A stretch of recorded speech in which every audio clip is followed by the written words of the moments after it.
artigo de hoje nos traz uma informação importante, que os antipsicóticos são muito frequentemente prescritos para criança com transtorno de déficit de atenção e hiperatividade. Um dos autores do estudo cita que a palavra antipsicótico é um nome ruim, da mesma forma que antidepressivo é um nome ruim porque trata depressão e trata ansiedade. E você não fala que ele é um anti-ansiedade, você só fala que é antidepressivo. O antipsicótico também, ele não trata só psicose. Ele tem estudos comprovados que é eficaz em alguns tipos de depressão psicótica, ele é eficaz em alguns tipos de transtorno bipolar e outras condições psiquiátricas como autismo. Então, assim, a palavra antipsicótico remete a só sintomas psicóticos, quando na verdade isso não procede. Então, você fazer um diagnóstico de transtorno psicótico numa criança que não tem e você está usando aquilo comportamentalmente, é melhor você não usar o nome antipsicótico. Então, isso é uma das coisas que um dos autores do estudo ressalta. O estudo ele é da Universidade de Toronto, mas ele também foi conduzido em Ontário, com dados de Ontário. E o que eles chegaram à conclusão é que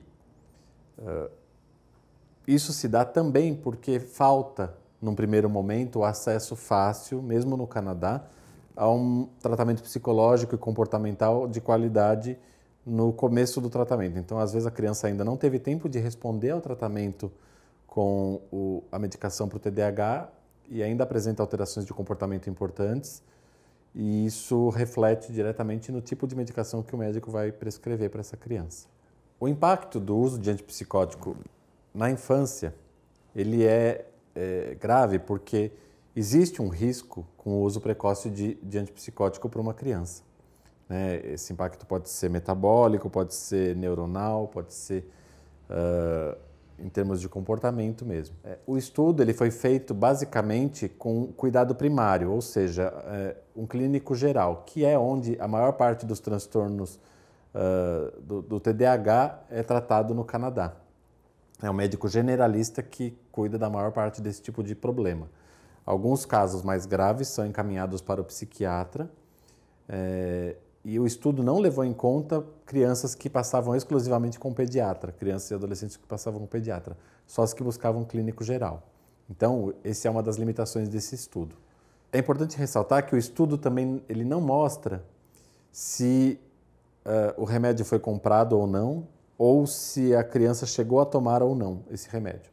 Ele só mostra as prescrições, é um estudo de prescrições. Então, não foi perguntado se as crianças realmente tomaram ou não, se procuraram outro médico, se voltaram no mesmo médico, não tem nada disso.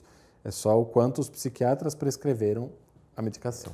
Esse estudo viu que entre as 10 mil crianças de Ontário, 5,5% tinham um diagnóstico de TDAH, 5,5% tinham um diagnóstico de TDAH, e desses 5,5%, 12% tinham a prescrição de algum antipsicótico junto com o tratamento. 70% delas, de todas as crianças com TDAH, usavam alguma medicação estimulante ou não estimulante, mas própria para o TDAH, como Ritalina, que é metilfenidato, bupropiona ou atomoxetina, que é usado lá fora. Aqui no Brasil não temos, mas uma dessas medicações era usada e uma em cada 4 crianças que tinham o antipsicótico prescrito não tinha outro diagnóstico no tratamento. O principal antipsicótico prescrito para essas crianças foi a risperidona. Assim, esmagadora maioria de prescrições era de risperidona. Existiam outros antipsicóticos prescritos, mas o que mais foi chamativo foi que era a risperidona. Talvez pela eficácia, pelo tempo de estudo, tempo de mercado que ela existe, número de estudos presentes, enfim, faz com que o médico se sinta mais confortável em prescrever essa medicação para a criança.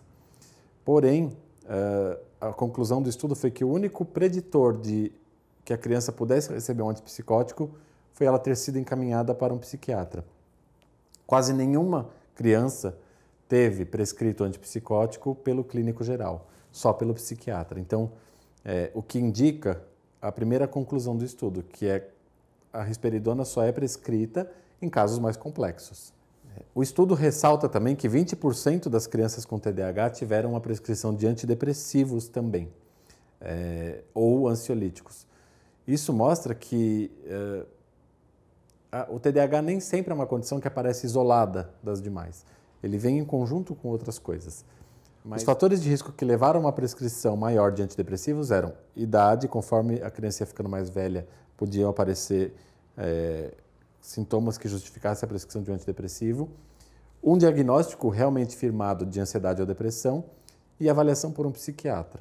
Também no estudo a gente encontra que não é surpresa para os autores do estudo que os psiquiatras não se sintam confortáveis em fazer um diagnóstico